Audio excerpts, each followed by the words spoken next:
So I'm Trevor with Signature Inspections. I founded the company about 15 years ago. I grew up in the Marine Corps per se. When I was 2 years old, my dad was a gunny. And if you guys know gunnies and you know the Marine Corps, they know everything and they're better than everybody. So I grew up in that whole environment. Leatherneck Red, my brother went in, and so that even inflamed it more. One of the key things I took away from that discipline was do it once, do it right. And so today we're going to really look at, the title is Neglect and Poor Qualities. Repairs are costly. So I'll always pan this back and forth of what's going on.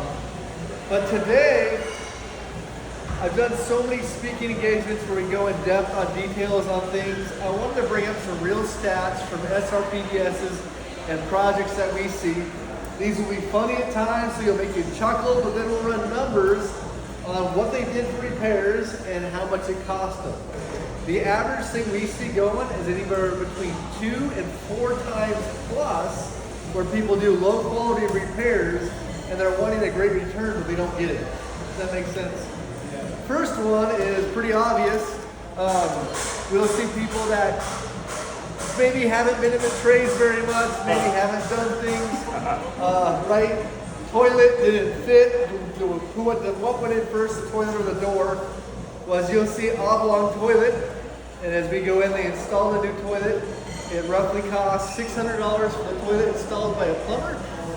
We processed through that. We went in the report, and obviously I called it out in the inspection. And the one thing I had to do is buy the right toilet instead of oblong, or round, right? Because no matter what, but then they had to replace the door. So as we process into those, total cost was $2,400 after, because of all the little things that have happened along the way. One of the best things is to have a good team around you. I think one of the next best things, if you don't know, ask. Now, is that a code violation?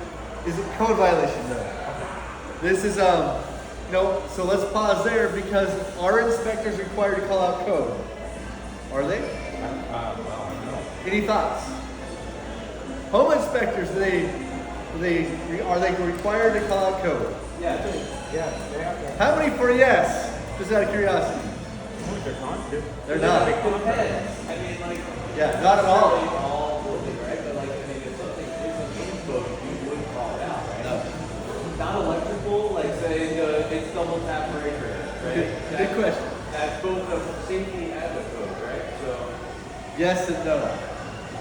Yes and no. As an inspector, the code book, have you ever seen the code book? It is crazy. I mean, the National Electric Code is that Yeah, so code books, if you look at the trades codes, it's actually a book and they'll have painter's code, drywaller's code, electrical code, roofing code, gutter code, vinyl fencing code, and all that stacked in code. Those codes, how often do you think they change? well, the state of Hawaii doesn't seem to update or require the code to be updated very often. I mean, so I think there's still a national electricity, the electricity code. Yep. It's like maybe 2008 or something, if I'm not mistaken. Something like they've updated it a few times nationally, but Hawaii hasn't required it. Correct. The update to take effect here in Hawaii. Yeah, I mean, something like last I checked. Yep. So there is variants of codes where they make a big publication and they do a code release like National Electric Code. But then we have all these sub-variances, they'll actually release every quarter of small updates, code heights, and then this changes per city. Kapolei, Aiea, Hawaii Kai, they'll have little nuances and changes of height restrictions on fences, on attributes of what they require underground or electrically. So it's changing in a fluctuation all the time. So as an inspector, you're actually, when you pass your test, you're not required to call out code at all. It's actually against code of ethics and legally for me to actually call out code because I'm not a code enforcer by the city and county of Honolulu. And sometimes that's one of the hardships for our clients because our clients expect us to know code to a portion, but if we dabble into code, we actually, in all of our stuff, will put a clause that says, for further evaluations, verify code by a licensed electrician. Because it changes per area, per city, per county. And that's one thing that, as an inspector, when you see inspectors calling out code, they're actually overstepping their bounds. Does that make sense? Yeah. I honestly think, and I'll say it, I think a lot of inspectors are like a security mall cop. That's what we are. We're here to point people. I am not HPD. I cannot make the arrest. Does that make sense? Yeah, but like, it almost seems like, why wouldn't we just, if you can't call out when something's wrong and not in accordance with the code, then why wouldn't we just get an electrician and a plumber? I mean, it'd be more expensive, but that way we know that it's right? I mean, No, you would need a general contractor to know code. Well, even there, right? You get an electrician. Is that electrician up on code? Yeah, yeah. You get a GC. Does he know? He knows general, but he doesn't know in-depth code. Yeah. And that's where it's really hard because even now we go back to, let's pull it back one more layer. Does the city and county of Honolulu enforce their code? It depends where you live and it depends what's going on, right? Depends if you're pulling permits. Depends if you're pulling permits and which location. I know a lot of the permitting guys, and I'll be frankly honest, they don't know the code. And that's just heartbreaking. So where I push, I'll have knowledge of safety compliancy. I'll have knowledge of issues, but I can tell you, we'll go into numerous homes, and as we find things in safety parameters, I will check in with my electricians, I will check in with my foundation people, and then if it's a serious safety concern, we'll put it in as, here's NEC code, but then it will say at the bottom, verify with your local building department. Does that make sense? I am not HPD. I am that guy to protect you and do my best along those lines, but admit, here's my lane. Does that make sense? Question. Yeah. What makes you an inspector? What makes me a good coach? He bought a shirt with embroidery I on bought it. a shirt. It was at Goodwill. What is name? What's that? Yeah. What are anybody know the requirements for a home inspector in the state of Hawaii? To get a shirt with your name embroidered on To it. get a shirt with your name on it. There are no testing requirements. No. You obviously have to have all the standard business stuff, but for all intents and purposes, anyone can set a sign outside of their place of business or driveway and say that they do it. They sure could. Yeah. The only hang-up that's blocked here in Hawaii is the fact that if you don't have your national certificate with insurance, I can't get insurance for like E&O, general liability, personal injury. I can't get business insurance. I think that's a pretty big blockade. So one of the first questions that I would encourage all of you to ask with your home inspectors is, hey, do you have insurance for your company? Almost, I would say 95% will say yes right off the bat just to cover it. And then you'll ask an in-depth question. Well, what type of insurance do you have? 95% will carry E&O, errors and omissions. But I will tell you the ones that we really face are, we have 4 guys on team, personal injury. If I get hurt on the property, who's responsible to pay my medical if I don't have personal injury insurance? Homeowner. The homeowner. Now, how many times have you been on a property, whether you're viewing a property or you've let someone on your home, if they didn't have personal injury, you realize you're liable as a homeowner, as a property owner? but your insurance will take care of it usually, right? Now, if I don't have it, No, but I mean like your homeowner insurance. Like if I had a guest at my house and they tripped and hit their head, if you had an inspector on your house, I come, I get on your roof, I fall through your roof. Where's it go? I don't To know the if basement. you're an inspector, I don't know if it would do something. I don't know. Yeah, and it would actually, because I don't carry insurance, it pushes to your insurance and you're liable for the whole thing. Okay. But so the insurance may or may not pay it or whatever. Yeah, that's where it gets into those categories. But you have to check if inspectors don't have E&O, general liability, and personal injury. I would push the inspector down the road. Does that make sense? So how do you know if they have it? Because I mean, just because they say they have it doesn't mean they have it. Ask for proof. Yeah, push back on them. Like they ask for a card or like a policy or. Who's the company you're with? Can I check out? Just give them a call. As a business owner, you have a declarations page. So I have E&O insurance. I have insurance on my office. I'm required to. So I've had people ask for the declarations page. So Okay. that's something I can give out. Yeah. Or just call Trevor, you don't have to ask him.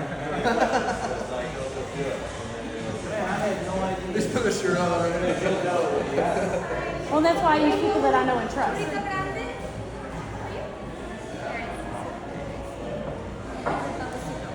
But I mean, like, obviously reviews and everything else, like,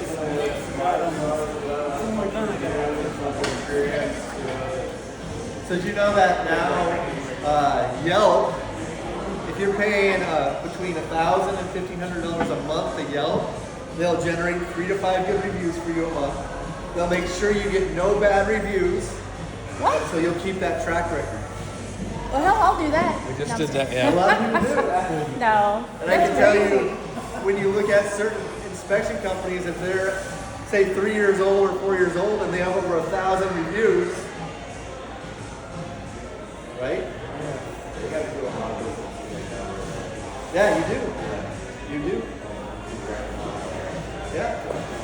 So, on that note, an average inspector, you'll start off by saying it would be about 100,000 a year. But then if you bring on your add-on services, you're anywhere from 3 to 500,000 a year. So can be a very lucrative business. The other side of home inspection, as we're processing today, you have to have thick skin. The amount of lawsuits, the amount of accusations. We were on an inspection recently and there was a lady following me around and I put just an outlet tester in. You put an outlet tester in, you trip it, the GFCI goes off and she goes, "What did you break of mine now?" And for 3 hours, those type of questions over and over and over, and you just put your head down and you do your job. Does that make sense? That's a minimal of what we've been through. The next one I wanted to show you was along these lines, knowing code and attributes, we came across electrical lines. These are your main feeds, your black and your red. When I looked at the red line closely, I noticed that it had electrical tape around it. I looked even closer and I noticed those showed burn marks. And so I was like, okay, what has happened here? As we looked at the attributes, we called it out as electrical melting and overheating. The electrical line itself was running roughly at 175 degrees, which is way too hot. The breaker had failed previously. So I got in touch with the electrician and I asked him how much he cost for the original repairs and what were they? $225, and he replaced the breaker. So then I looked up and I learned code on this one. Because of if an electrical component is overheating, it should be replaced and the source which it affected should be replaced. So if you guys have invested, you own homes, now a breaker replacement, an electrician fee, $225. If this happens where the wire is affected, you have to replace it from the breaker box all the way to the meter. So now you're opening up walls. And that's why I looked at the code, because I wanted to verify can a breaker just be replaced. Because the true story is I came back to re-examine this and he was wiping the wire off with a baby wipe. And so I called a few electricians that just got the facts. I called HECO and asked what they would do. They required the line to be replaced because it couldn't be trimmed because the line was affected like 3 or 4 feet down. Does that make sense? Now the other attribute, I want to pause on that as an inspector. One thing we'll do, say on a home today, a lot of guys will say, oh, I can do a home in 2 hours. As a home inspector, for where we're at, I'll say 3 hours minimum. if not 3.5 or 4 hours. Because when I run into things like this, I want to pause, I want to process, I want to give a few phone calls to electricians, I want to ask on the spot so I can let the clients know when they arrive, hey, I don't know what's going on here for sure, but I have a call out to 4 electricians, I've shown them, we're going to get research, we're going to get you the right answers. One of the biggest things for home inspectors is to know you don't know everything and you can't know everything. Does that make sense? I like your roof example. The roof that you looked at the other day, and you figured out that it was like a discard pallet or whatever you called it. Yeah. Because the granules were like the wearing unevenly, and it was a really weird phenomenon with the shingles he had never seen. So in order to be able to give my buyer, the right answer, oh, there you go. He called or texted that picture to a couple roofers, and they told him like, oh, it's probably a discarded pallet. Like they know there's something wrong with it. They throw it to the side. Somebody buys it anyway, installs it on the house. You know, homeowner doesn't know, but you find out So when you're buying a how old house. is this roof? I think it was like 2010 or 2013. Yeah. So it was like 15 years old. It shouldn't look like that. So look at the pattern of that roof. It is identical where it's wearing off. And it's every low tab, not the high tabs, it's the low tabs that are all affected. So So something when I was wrong. called 3 roofers, all 3 roofers said, oh, those shingles were discarded at Home Depot and put on a pallet. And then some other roofer came in and bought them at quarter price and installed them without a warranty. So when this roof was installed, it was shot. And there's solar panels on top of it. So if you buy a house with solar panels, guess what happens? You have to take them off, which is about $300 per panel. Yeah. Plus doing the roof. It is not cheap. So you got to make sure your roof is right. So this roof, what, about 20 grand? The quote we got for was $21,000 from 2 different companies and $30,000 from the third, including removing the solar panels. So But it's that you get up there, you don't just go, oh, hey, you have granules are wearing out. You have some fiberglass exposing, probably less than half of your life expectancy on the roof. I always pause and I just want to give them the facts of here's the best knowledge I can from people that are around me. That makes sense? Do all inspectors go on the roof? No. no, some don't. Some do a drone, which is not the same. They're using drones more and more.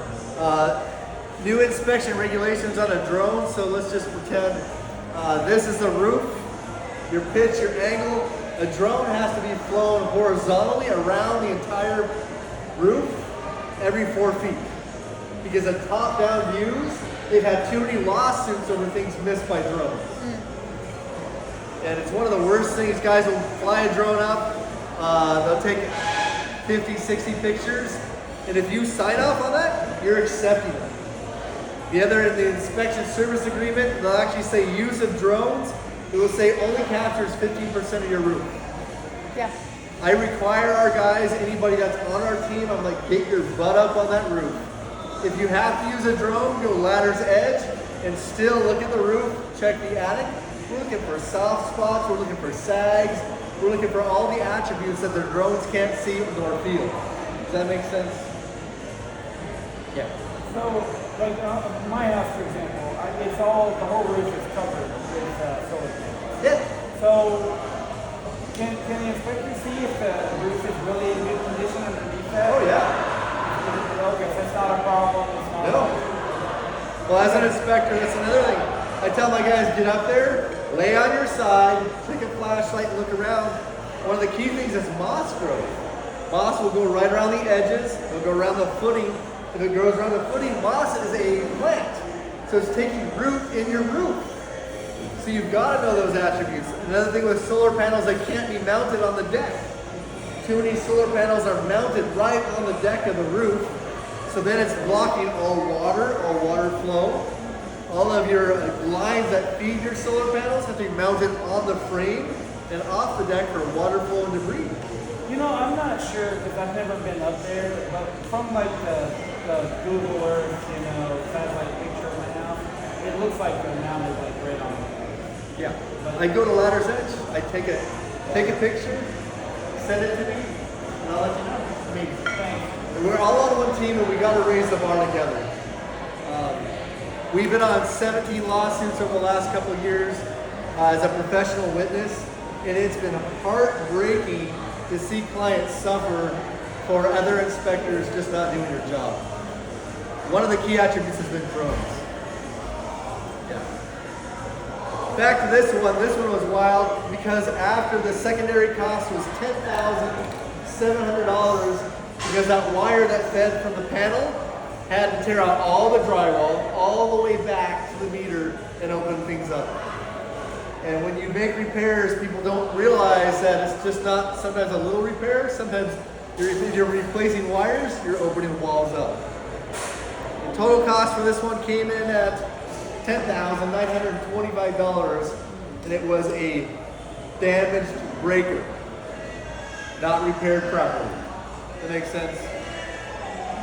Every lawsuit that we've been a part of with the City and County of Honolulu, professional witness, they all went back to failure to disclose.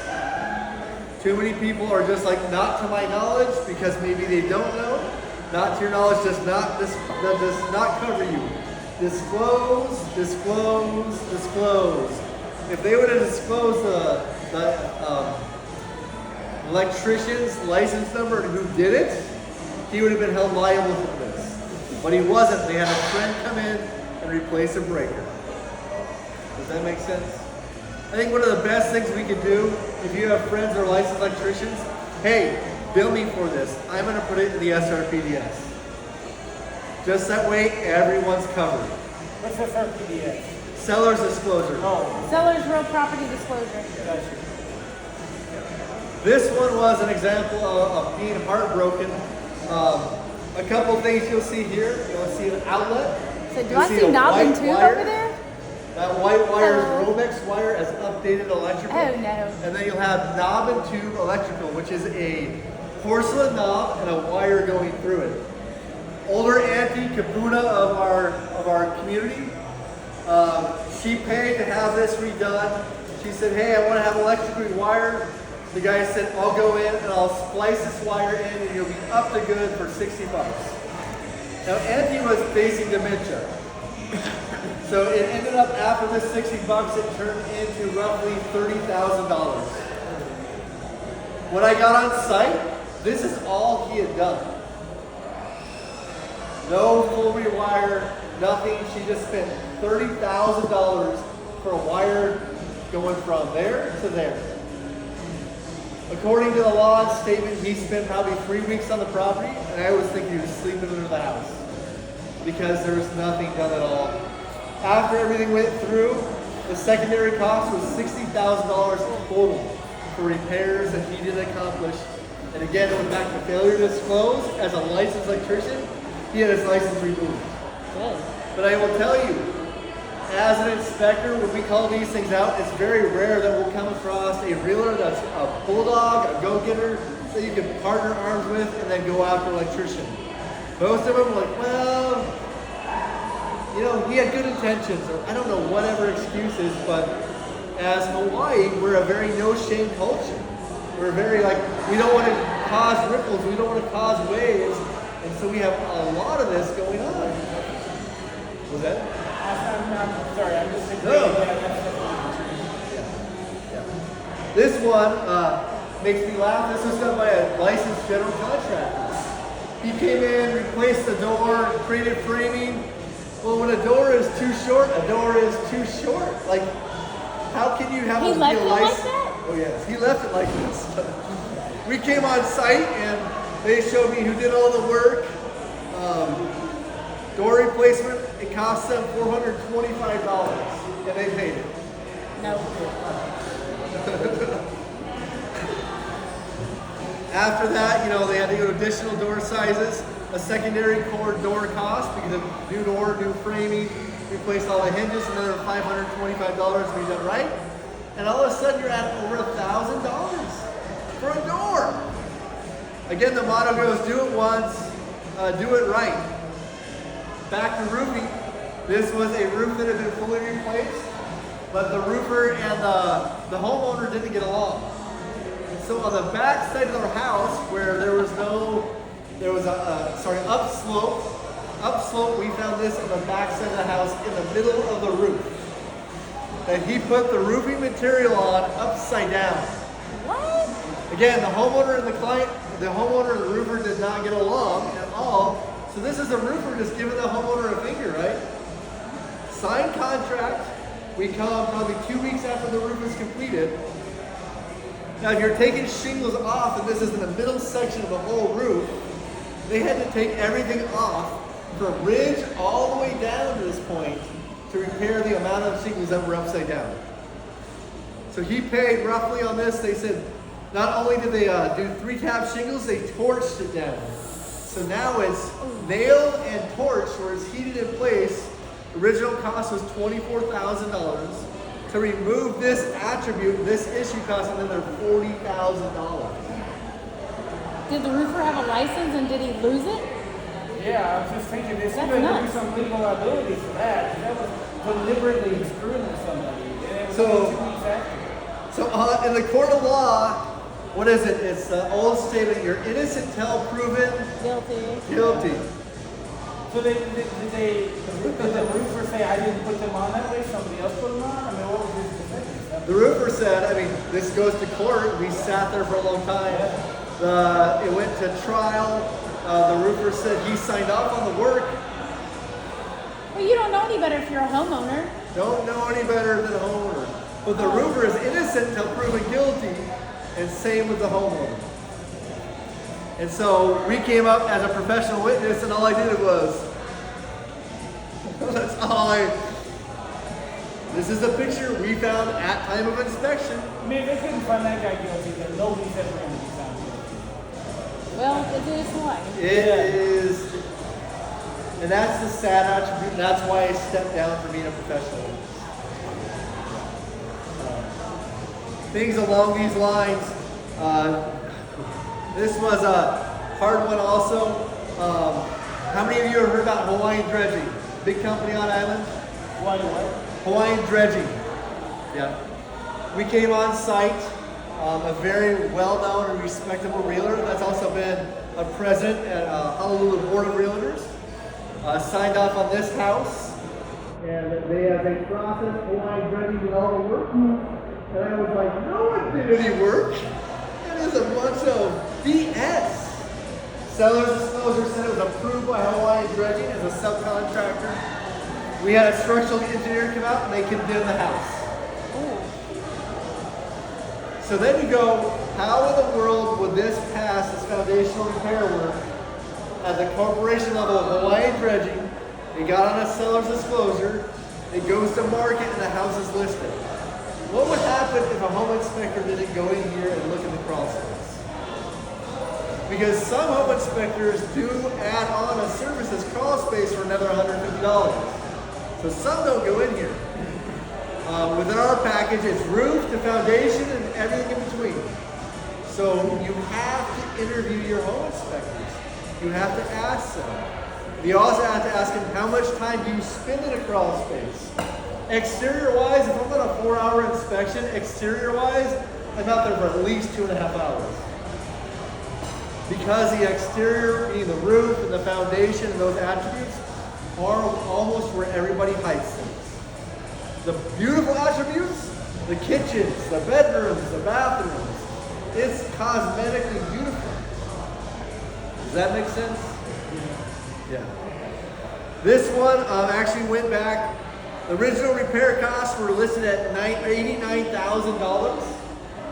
We call it Hawaiian Dredging. Hawaiian Dredging, the president came down, he was pissed. He fired his whole crew because they were doing side work. So all that crew lost their jobs. Hawaiian Dredging's secondary cost $325,000 to make it right. And they came and they made it right. This was wild because I wasn't even on this inspection, guys. I was actually flagged in by the buyer's agent, and they said, I just don't feel like they did a good job under the house. Can I send you a few pictures? Are there any issues with this? And I was like, yes! I called a friend of mine that's a structural engineer, shot him the picture, and he condemned the house. So, but Hawaiian Dredging did pay for that. Eventually, after it was probably 2 years of lawsuits. Wow. So another thing with lawsuits you have to keep in mind, I have a good friend, Sonny Lee, he's one of the top real estate lawyers here on island, Sonny will almost advise everybody that the only person that wins in the lawsuit is the lawyer. The amount of money that you're putting out, the amount of energy, you might never see that as a full return. And if you win the case, you win the judgment. Still But have then to you have to go and get the money as a secondary case. People don't realize that. And so you have to run the numbers and cut costs and see if it's worth it. This one, we're getting a little comedy. This is Kailua. This is a 2-story vaulted ceiling condo. And as you look inside, there's a dark area at the base of the window. That dark area at the base of the window is a gutter on the inside I of showed the that window. place. It was a really good deal, but my Really good deal. clients did not front. Yeah, it was weird. There was a gutter inside. They were like, "Why is that?" I said, "I don't know. Maybe it's lights. I don't know." The rain blows in sideways. Because the rain blows in sideways when the jealousy windows are left open. Now if there's a gutter, Sideways to my house 3 days ago. Did somebody buy that? And what I happened? did the inspection on it. The whole wall was saturated because the gutter was on the inside. And then I was like, there's a gutter but no downspout. So what's Where does it go? Where's it go? So the gutter filled up and dumped water on the wall. Oh my gosh. And this is just like, so we went to the SRPDS, we found out they charged the clients $450 to install the gutter on the window.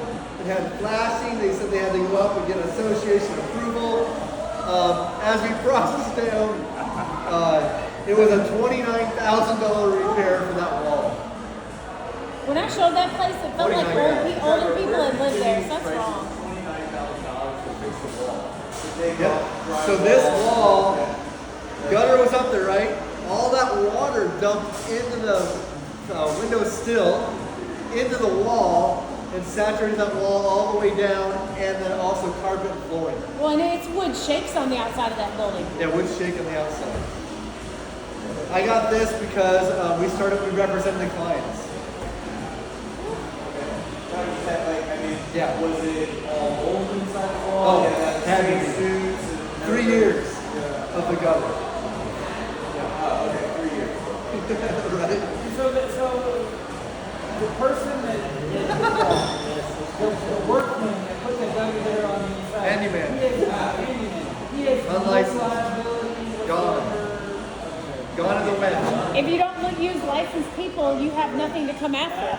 You can sue them, but you're not going to get, you get whatever they have. So even the attribute, if you use licensed people, make sure you have a contract, something in writing. Yep.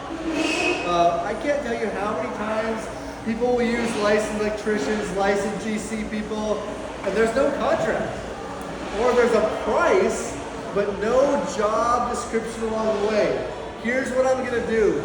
Here's A, B, C, and D. If you don't have A, B, and C, and D, you don't have anything. You gotta be really careful.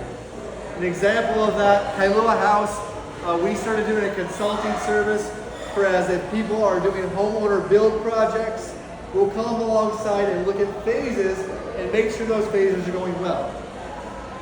Small 800 square foot home, they pushed it out and made another bedroom. They pushed it out and made a nice kitchen. And they pushed out and extended a living room. That means the roof got extended in 3 points. All 3 points is an A-frame pitched roof. When I got on that roof went from A-frame and it dropped 4 inches down to another roof. That means that ridge of the roof isn't on a level plane. Does that make sense? So it should be a level plane all the way across where they did the additions. It should be a level plane of roof. It wasn't, so then I looked inside the roof. All the trusses and stuff were not done by 2025, 2024, 2023. They actually went back to 1980 code. So if you look at it from a code perspective, it was trash. So as a $130,000 project in Kailua, because they used a licensed contractor, but they didn't have it in writing, it ended up costing them another $300,000 on top of what they already spent to do it right. Licensed contractor. but didn't have a good agreement in front of them. Does that make sense? Not here to scare you on this attribute. We're here to equip you and give you wisdom as you head into projects.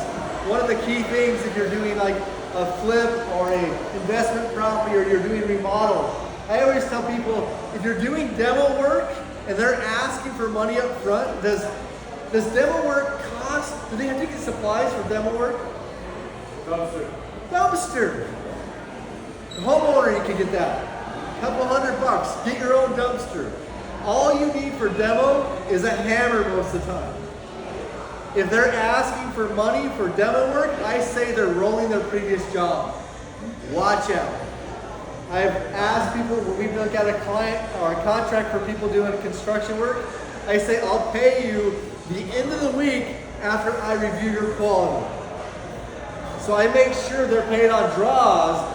That makes them work harder, that makes them work better. If you give money up front, they can take it and burn you and run. I bid the job, not by the hour. I bid by the job, not by the hour. Yeah, So, yeah. And if you ever have more questions about that, we can follow up, but please be careful how you phase your projects out. Whether it's a home renovation as a small project, kitchen and bath, or maybe it's a whole remodel. Make sure you have your contract, you have milestones they have to hit by certain dates, and you look at the milestone, it has quality points along the way. Does that make sense? One of my biggest pet peeves is your interior framing of a house. When they put up 2x4s and they frame out a wall, I take a level on that wall and I make sure all the 2x4s are perfectly level. Now why? Because I know down the road that they're gonna put drywall on that. And if that wall is not level now, it's gonna look like crap when they put drywall on it. Does that make sense? So this gunner one was a fun one. Just going on another one, this was a wild one because I did the home inspection on it 3 times. So as I knew the home really well, they told me as I arrived, hey, SRPDS said the hot water heater had been fully replaced. Now I look at that hot water heater and I just wonder how that was replaced with that old, rusted out supply line. I call a plumber or two, is it even possible to replace a hot water heater with piping in that condition? And they said no. So in the SRPDS, it should have said the copper lines up top as lines were replaced, but not the hot water heater and components. So again, this is my 3rd time seeing the same hot water heater, and all 3 SRPDS and their seller's disclosure said the same thing. And that just breaks my heart and says, come on agents, we got to raise that bar and even hold those that are helping the owners filling that out. That is not a new hot water heater. Does that make sense? As these repairs, these hot water heaters will be about $900 to $1,000 for a new hot water heater with installation. But then as you go into other components, all of a sudden you're doubling it because they didn't do it once, they didn't do it right. Now you're doing it 2 times. So it costs them roughly $2,500 out the door. The last few ones, this one, I will say aired on a certain renovation program. I went in and did the home inspection. Brand new renovation, as we look down below, we have brand new insulation, but I called out electrical fire damage. ooh. Would you say that's fire damage, or is that just black wood? Maybe They're trying to use treat charcoal. the termite treatment. Fire is an option to treat termites. Not the option I'd go with, but it's an option. I was on the roof, and I called out the roof as scrunchy because it was cracking when I stepped on it. You fly a drone up, you would have missed it. So I came out, I looked at this, I called it out, prior fire damage, probable electrical damage, and this is actually at a pre-listing inspection for the people trying to sell the house. A month They later, didn't know that they had that? they said they had no idea. With brand new insulation, right? But like the flippers probably didn't go in the attic. Right. You know. And maybe their electrician didn't tell them, hey, something caught fire up there. Right? So it's really, That would be a really bad day for them. right? Well, now let's fast forward this tape. What are the chances I get called 30 days later by a random client to do the property inspection on behalf of the buyer? Perfect. It was perfect. So I go back to the house. Honestly, this attic hatch had been sealed. That bathroom, there was no more attic hatch. The ceiling had been repaired. It was flawless. There was no way to even get here. So I went on the roof and I made a comment that said, sheathing feels crunchy, possible fire damage, possible water damage, possible termite damage. I listed off everything I could. And I said, this is a huge warning because the sheathing will have to be replaced as well as the trusses and the system below it. The Did you crazy- share that with them since you knew it had been burned? I couldn't. Oh my gosh. So when we have signature inspections, we have a client confidentiality clause. But the listing agent has the responsibility to disclose if the seller does not. But it was between the home investor, Oh, and, And the you. client. So you didn't. You. there was no realtors involved. Oh, they didn't. There was nobody to know. Okay. Yeah. Wow. Right?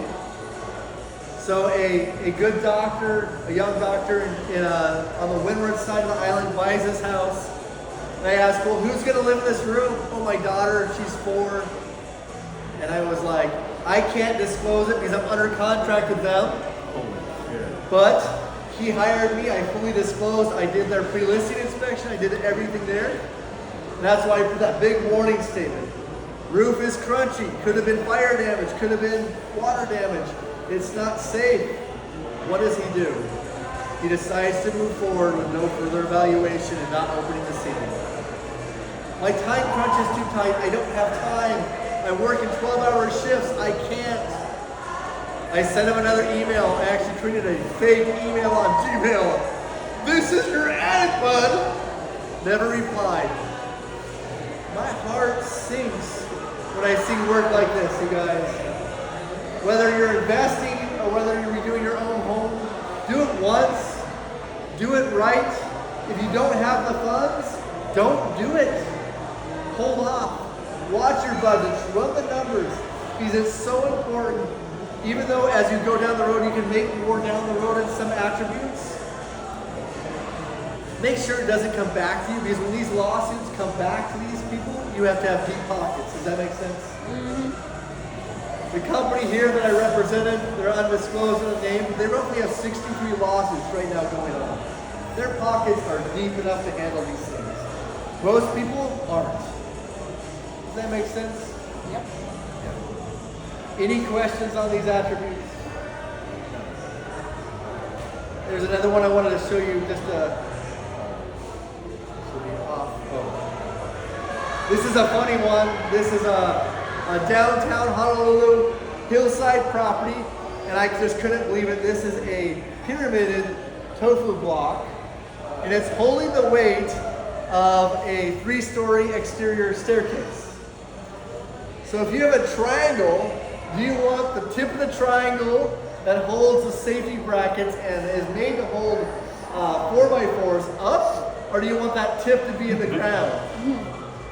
We want that tip to be facing right. This is the bottom of the pyramid wedged in place. And it was an overseas contractor, per se. And they said, it only fit in there. And I was like, oh my gosh. We're wedged between a retaining wall and a stump. Now, there is so much of this going on.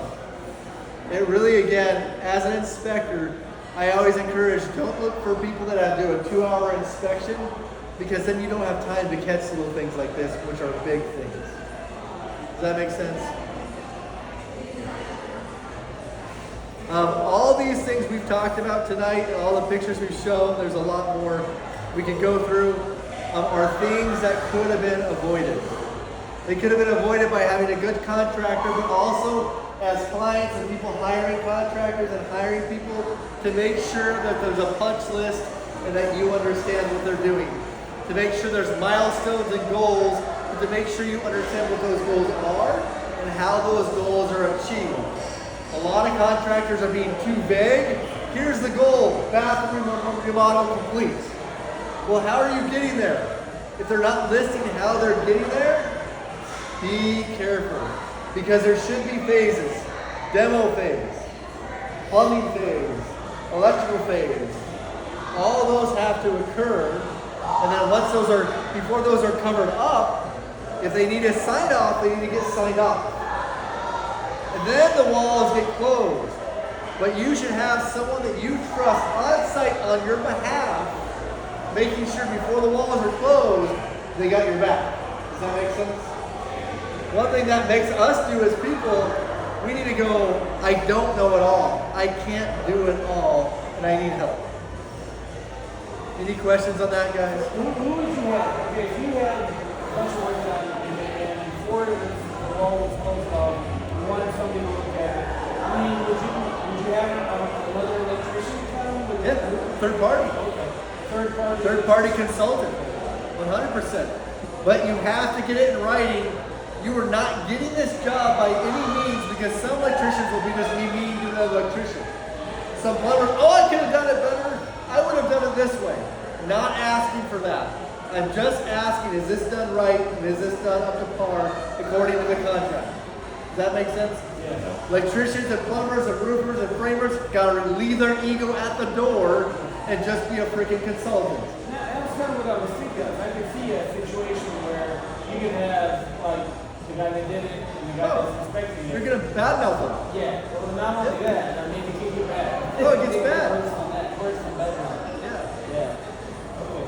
And if you're having multiple trades on the property, make sure they get along. Make sure there's an addendum like if the electricians and the plumbers, or else you'll have something like this. Electrician and plumber, actually, so I know the family, the plumber was dating the electrician's, his auntie, and he broke up with her. And so he shoves his water line through the electrical box. My favorite day of the renovation is when the plumber and the property manager and the electrician try to fight. That's always my favorite day. Yeah. Yeah. And so who That has repairs happened. this? Right? They had to have a third party come in, but the homeowner had to pay twice for this to get, although it's a feud That's bad. between people. This is just stupidity, That's on purpose. This is Clearly stupid. somebody trying to get us out of it. right? I don't understand how they could. I mean, it's like if I had a mechanic that just like took all my tires off and gave me the car back and said it was done, I'd be like, it's missing tires, and he'd be lying to me. But it seems like there's almost like no control in the construction and real estate world. If you don't have a good contract, you have nothing. It all goes back to contracts. And even with agents, I'll let her speak to this, agents have to have good contracts. Percentages, because there's some agents that don't look at contracts well enough. Does that make sense? Yeah. Some people want, what are they, the broker, the flat fee brokerages? I'm not allowed to comment. Okay, so as an inspector, I've been to flat fee brokerages, and there'll be like a key hanging on the door and a lockbox, and I'll go to open the lockbox and the key isn't there.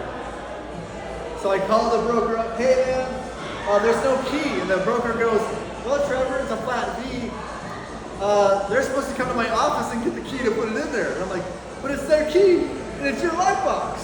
And we get this just ongoing back and forth, where it's silly. Bottom line, you have to interview the brokerage and the realtor you're using, but not only interview them on the total fee you're getting charged or the total fee you're willing to pay, but on their skills on negotiation and contract reading. Does that make sense? Yeah. It's contract. You I'm guys. singing with you. Speaking of that, this one is, I'm going to finish, we have one more after this, but this is crazy because this is a primary electrical HECO fee. And as you look at the picture, you'll see the HECO being in light gray. You'll actually see a drain pipe, which means there's water inside the electrical conduit. So HECO, there's water inside my electrical conduit. Then we see a black ABS pipe. That black ABS pipe is not electrical conduit. It's actually against electrical code and violations on multiple levels to have conduit inside ABS because it's connected.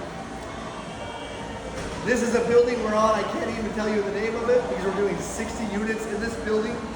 This is an ongoing issue on this property where HECO has done the wrong work. Now, will Hiko ever fess up to it? No. They said, yeah, we did the work. Somebody must have come and done that. Well, how do you shove electrical feed, the main feed, inside ABS? It doesn't just happen.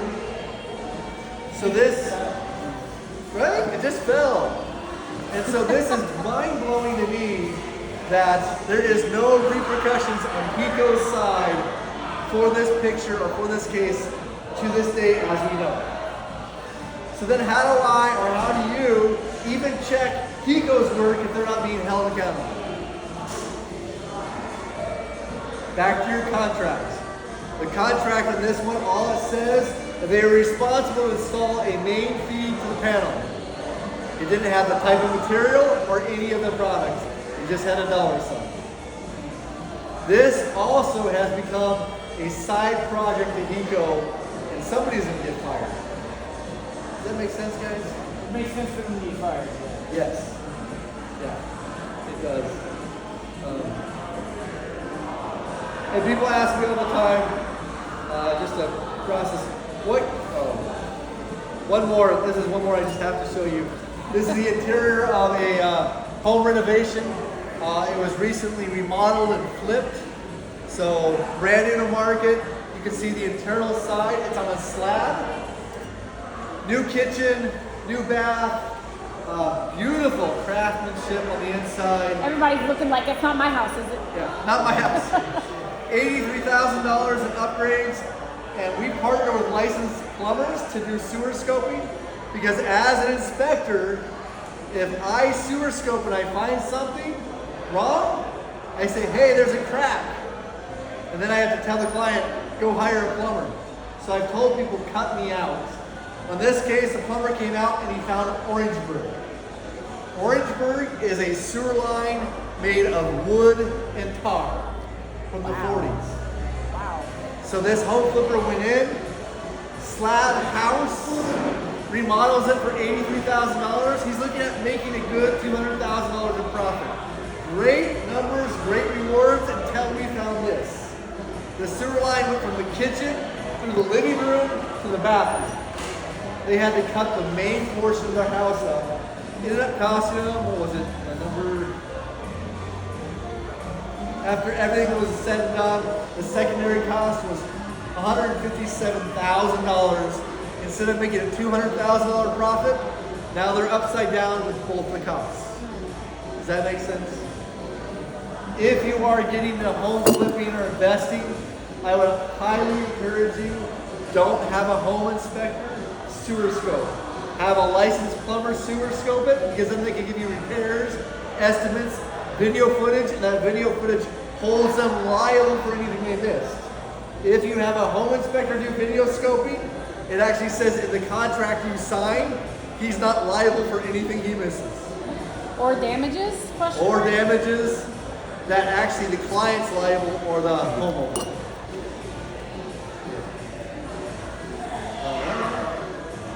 That is it for me. But, Thank you, Trevor. the reason why Eric and I were talking, she's like, what do you want to present on? I want to present on low quality because I believe there's such a need. If you're getting into investing, if you're getting into flipping, if you're remodeling your own house, if you do it once and do it right, even at a medium standard, you're going to be above the bar, and I believe you'll be able to do long term and make more on your return than anybody else. Does that make